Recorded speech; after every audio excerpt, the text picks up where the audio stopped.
Welcome along everyone. This is where I do a little bit of coaching outdoors. A morning a week down at Horn Park. Got a cracking 9-holer and also got this fantastic range. It's got outdoors bays, indoor bays. Also got a couple of studios as well. Also has a lovely clubhouse. There's food and all the usuals you'd expect from a golf course. And also you can see down in the bottom right hand corner of your screen here we've got a really cool pitching area that I'm going to be doing quite a few videos from. Let's bring it down and let's get going. So here we have a lob shot. I'm going to play to this front pin here. Now this is a golf shot that is always the one that people ask you about as a golf coach.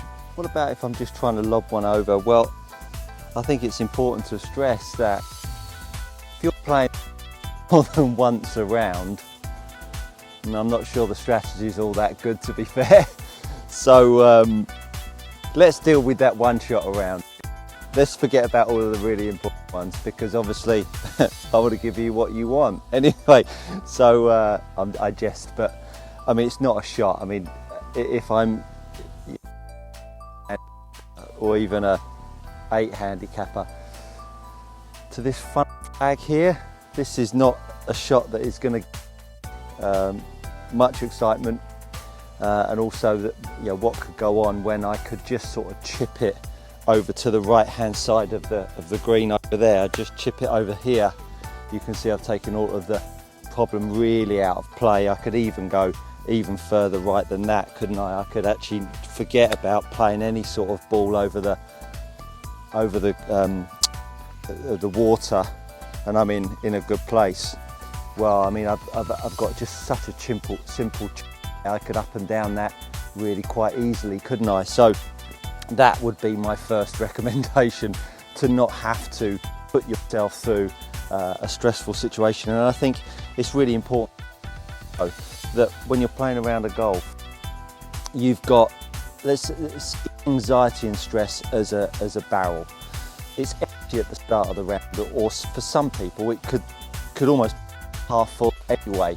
But then when you start to have to face and deal with shots like this, that barrel's getting more and more full. If you can keep the barrel empty and not have to face these difficult shots, I think you'll really enjoy your game and get the most out of your golf going forwards. But anyway, as I say, let's deal with the lob shot. So many people have talked about trying to get themselves open, standing open, cutting across it. Then all of a sudden what tends to happen is you get such a glancing blow across the back of the golf ball that really you get no forwards momentum. So I would definitely recommend really trying to pop a club down and get it straight, as though you're just going to hit a straight 7-iron to the hole. So nothing's really changed, other than I'm going to potentially increase the loft of the golf club. So I've lined my club shaft up parallel left of the target. If you don't know what parallel left means, get yourself a golf club where the ball would be, point that at the target, and then match up the shaft where your feet are going to be parallel to that line. And so now you've got something on the ground for this shot that's got your feet lined up. So easy to get yourself super open and swiping across it. That you just don't need to do that.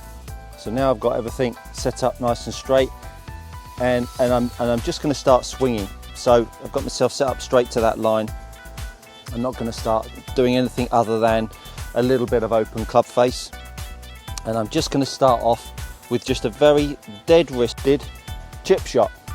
So no wrist angles at all, just dead wristed, slightly open face, and you can see that ball's popping out really quite nicely. Again, just open the face up, no wrist hinge at all, just going to swing through, and you can see how that ball's popping up without any wrist hinge. Now when you think about the way it's been and thought of previously, it would have been open, it would have been loads of club face. I'm going to give myself a nice eye because I don't want to make a fluff of it. So it would have been open, club face, swiping across it and trying to do this sort of thing.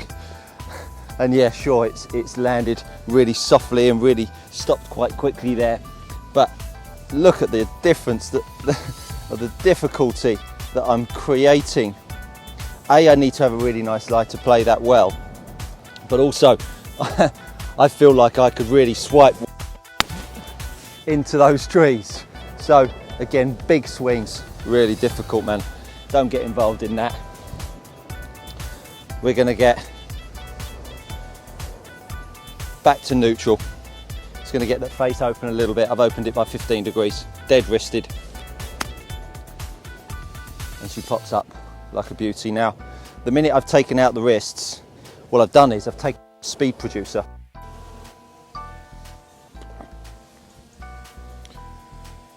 So again, none of this business, loads of wrist set, none of that, dead wristed. See how I've got no wrist set at all? Yeah, what that allows me to do is control the speed the head is traveling at. The minute I start to create wrist set, that has an impact on quite a few things, which we'll talk about at some stage. So nice and straight, I've opened my club face up 15-20 degrees, no wrist angles, and again just taking her over the top of the pond with really no worries about fluffing it at all. And now I feel like I can get a little bit more cute. So again, back into no wrist angles, or no wrist set, shall I say. You can see, very dead wristed. Got straight stance, open blade by 15 degrees. And I'm just flopping her over the top of that pond there that really is, oh, I didn't see that. Did that almost go in? Comment in the bottom below if it did go in, so I didn't see that. That's way easier and way more repetitive than open face, open stance, big swings. Absolute nonsense. I feel like I could almost get into a point where I could actually hold this. That would be nice for the old Camaroo. I'm going to give myself just 3 more shots. Let's see if I can hold one for the camera. Now, how many of you out there would feel playing this shot? You have the opportunity to almost hold it. You'd be shaking like the proverbial dog that's pooping. Wouldn't you imagine? Club champs coming down the last, oh, didn't hit it hard enough. It's not gone in the water, by the way. Coming down the last, and all of a sudden you're thinking about, oh no, don't thin it. Dead wrists. Yeah. Shame, didn't hold it for you. But hopefully that's given you some insight into how to play that tricky little lob shot. If you've enjoyed the video, click the like button, hit the subscribe, and I'll see you all next time.